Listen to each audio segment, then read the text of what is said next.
When attorney Mark Stevens comes home after a long day, he expects dinner, not disaster. But one offhand comment from his wife cracks open a hidden world of lies.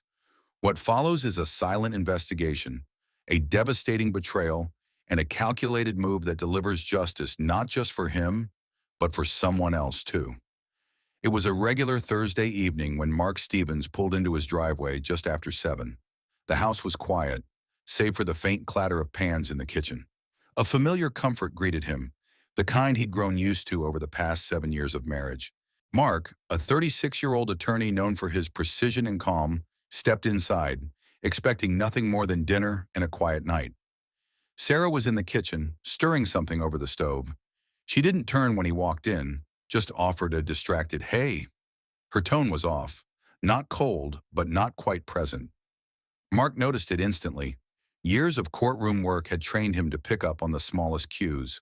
A glance too short, a breath held too long. Tonight, something was off. He set down his briefcase, leaned on the counter, and watched her.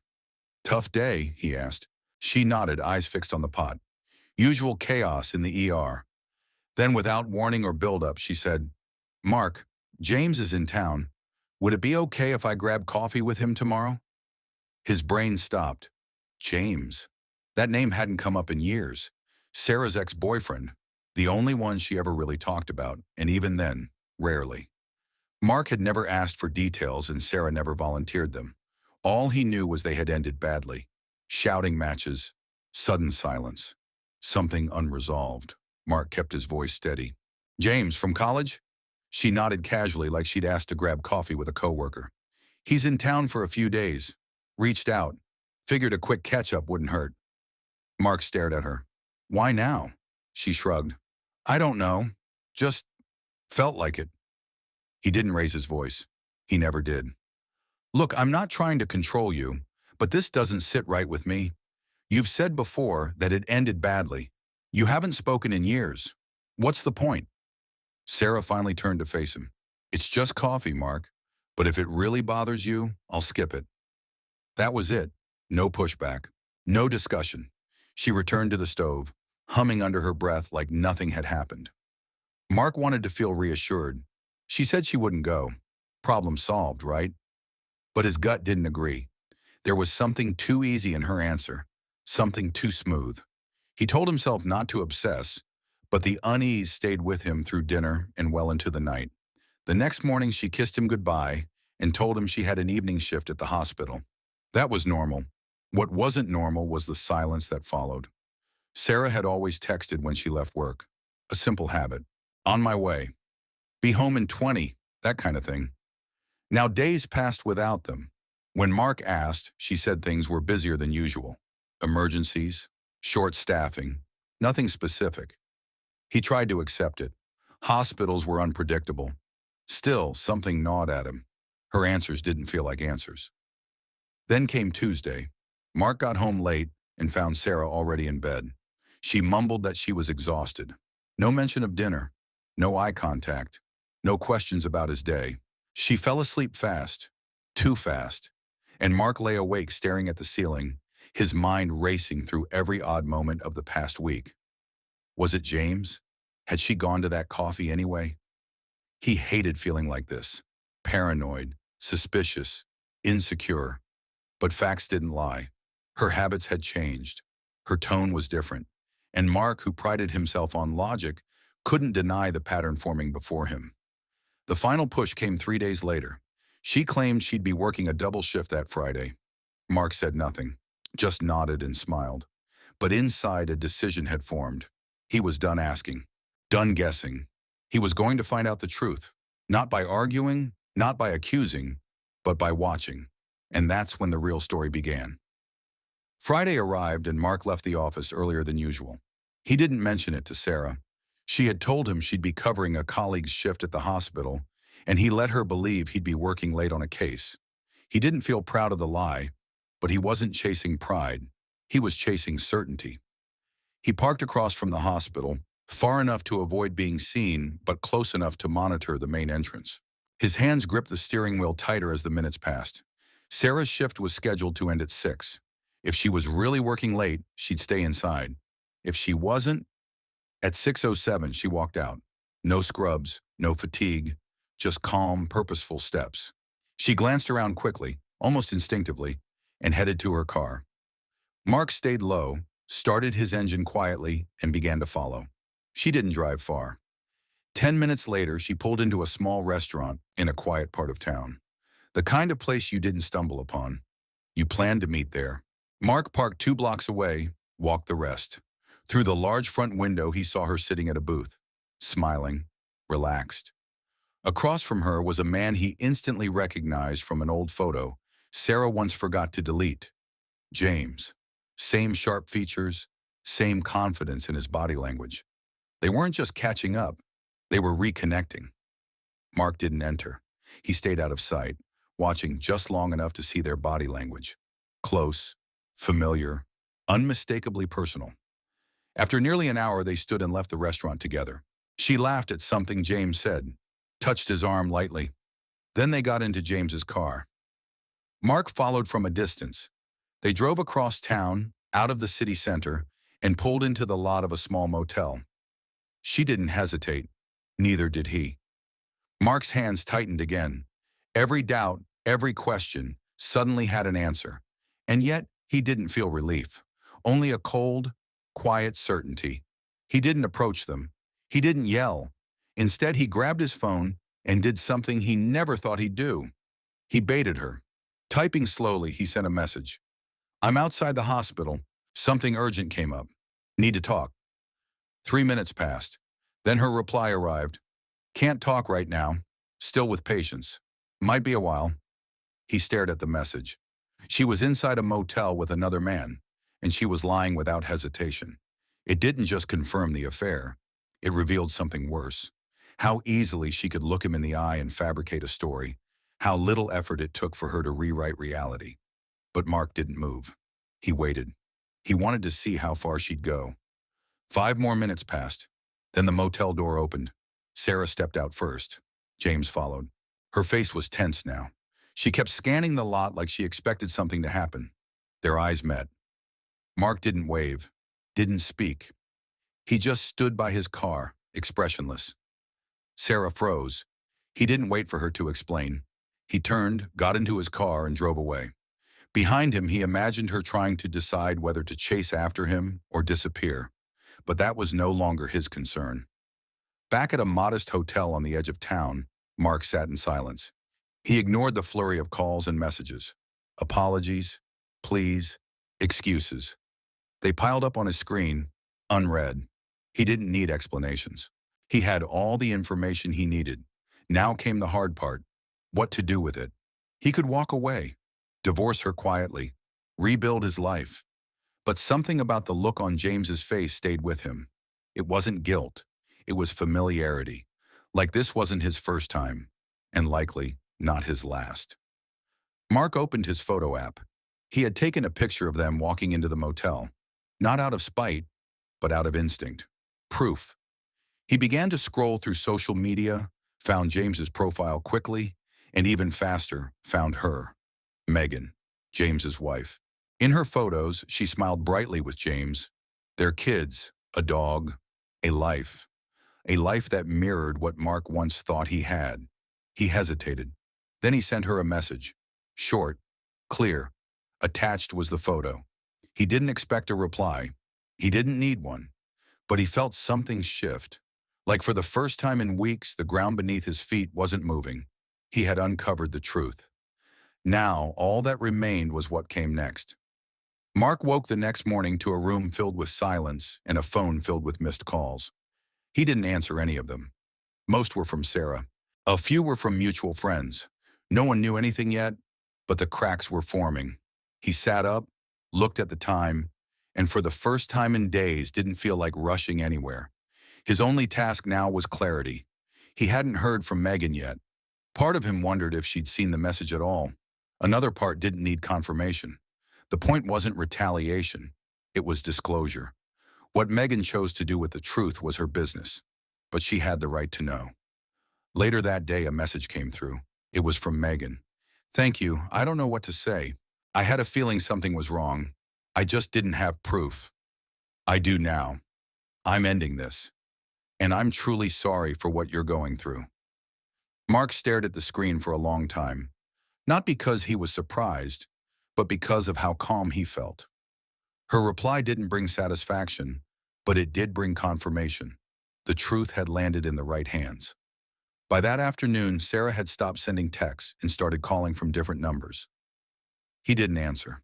She left voicemails, her voice shifting from panic to guilt to desperation. She needed to talk. She made a mistake.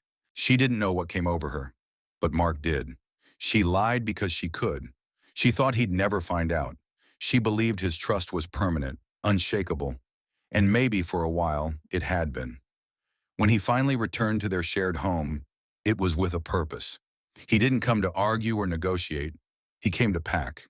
He walked through the front door like a guest in someone else's house. It didn't feel like home anymore. It felt like a crime scene. Quiet, cold, and already emptied of meaning. He started with essentials. Clothes, work files, legal documents. Anything he'd need to rebuild, wherever he ended up. Halfway through packing, Sarah arrived. She stopped in the doorway, startled. "You're leaving?" He didn't look at her. "Yes. Can we please talk?" Her voice was already shaking. "There's nothing left to talk about. I made a mistake. I was confused." "You lied. That's not confusion." She moved closer. "It didn't mean anything. It was a one-time thing. I ended it." Mark looked at her then, finally. "You didn't end it. You got caught." She had no reply. He zipped the suitcase shut. "You asked for my trust and I gave it to you without conditions," he said. "And you used it like it was disposable. It wasn't like that. You told me you were at the hospital, while you were walking into a motel." She stepped back like the words had weight. Maybe they did. "I didn't mean to hurt you." "But you did." He walked past her without waiting for a response, dragging the suitcase behind him. As he reached the door, she said one more thing.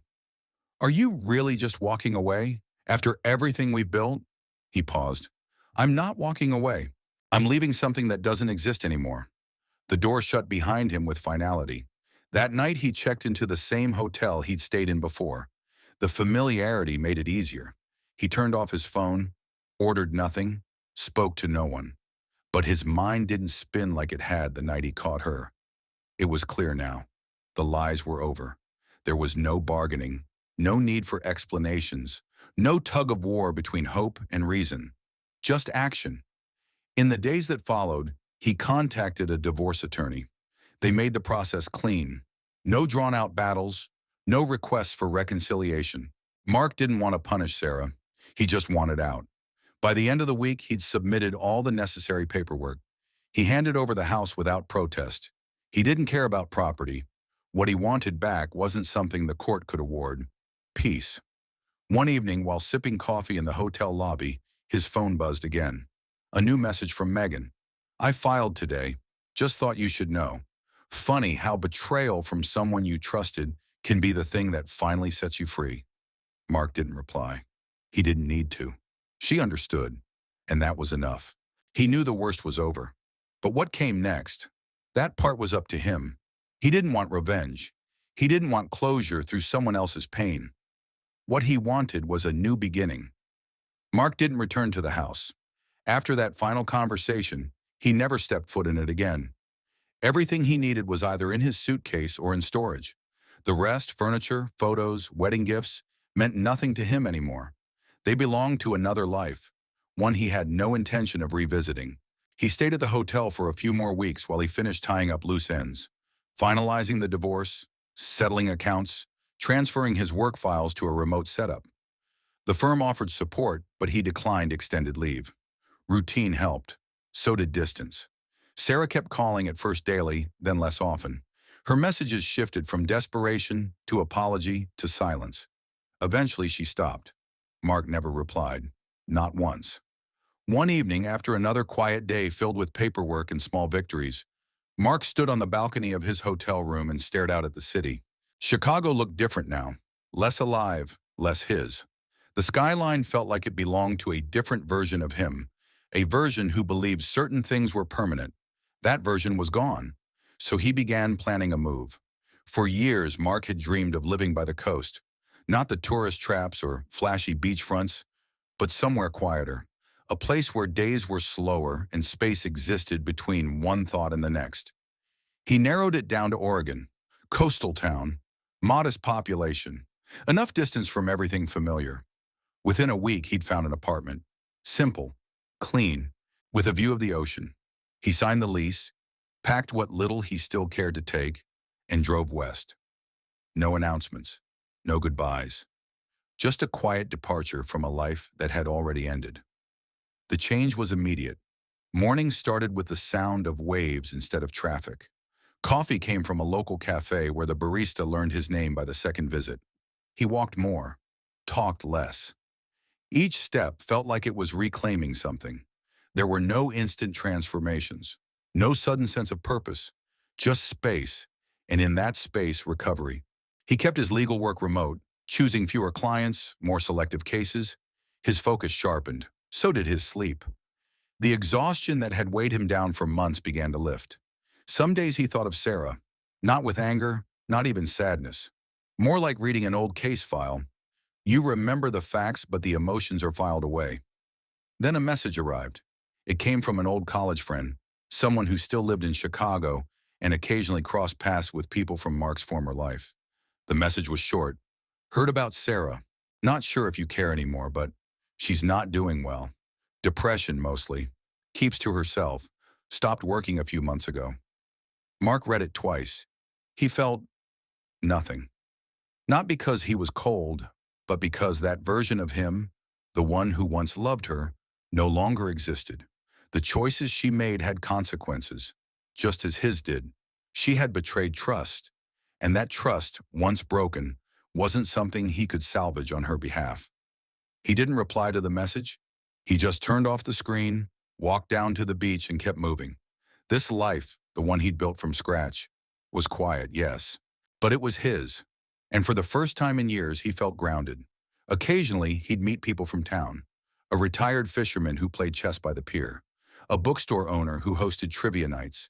Casual, easy conversations. No expectations. No hidden meanings. And though he wasn't looking for anything new, not love, not relationships, he also wasn't close to them. He was simply living, and that was enough. Months passed. The routines Mark built in his coastal town became more than habit. They became stability. He didn't rush mornings anymore.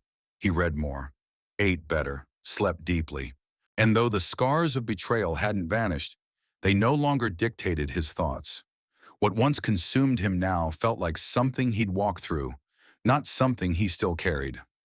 One quiet afternoon, while having coffee at a small cafe near the boardwalk, Mark received another message. This one wasn't from Sarah or her friends. It was from Megan. Just wanted to say thank you again. I've started over too. Moved to a smaller town. Kids are doing well. Divorce finalized last month. Hardest thing I've ever done, but the right one. I hope you're okay. Really? Mark read the message and smiled faintly. He didn't reply right away. He didn't need to. Knowing she'd found her own version of peace was enough. They'd been strangers brought together by betrayal, but in the end, they'd both done what mattered most. They faced the truth and acted on it. Later that evening, as the tide came in, Mark sat on a bench facing the sea and thought about everything that had happened. Not in detail, but in shape, the arc of it. What began as suspicion had turned into confirmation, then confrontation, and finally closure. Not revenge, not anger, just resolution. He had no interest in what Sarah was doing now. Whether she regretted it, missed him, or tried to rebuild her life wasn't his concern. What mattered was that he no longer needed anything from that past. Not answers, not apologies. One of the hardest things he'd had to accept was that trust, once broken, didn't just heal because someone said sorry. It required consistency, accountability, and time. Sarah hadn't offered any of those. Instead, she lied until the very end, and for that, there was no return. But Mark didn't live with resentment. He had made his choices too. He walked away when he knew the relationship couldn't be salvaged. He left with his dignity intact. He'd told the truth when it mattered and kept quiet when speaking further would have only prolonged the pain. There was a lesson in all of it, though he hadn't sought one. Sometimes doing the right thing doesn't feel satisfying. It just feels necessary. And healing doesn't always look like resolution. Sometimes it's just distance, time, a different horizon. Mark stood, walked down the beach, and felt the firmness of each step in the sand. He wasn't trying to forget what happened. He had simply chosen not to let it define him. He had rebuilt not just his surroundings, but his sense of self. He knew now what he valued most: integrity, peace, and the kind of honesty that isn't afraid to lose someone if it means staying true to yourself. The version of him that once tolerated silence, looked past subtle lies, and gave the benefit of the doubt without question, that version was gone. And in his place was someone stronger, not harder. Someone who didn't need to win arguments or prove points. He had learned to walk away quietly, and that had been his greatest act of power. As the sky dimmed and the waves rose higher, Mark felt no urge to turn back. The future wasn't some grand adventure. It was something quieter, simpler, but it was honest. And it was his. And that was enough.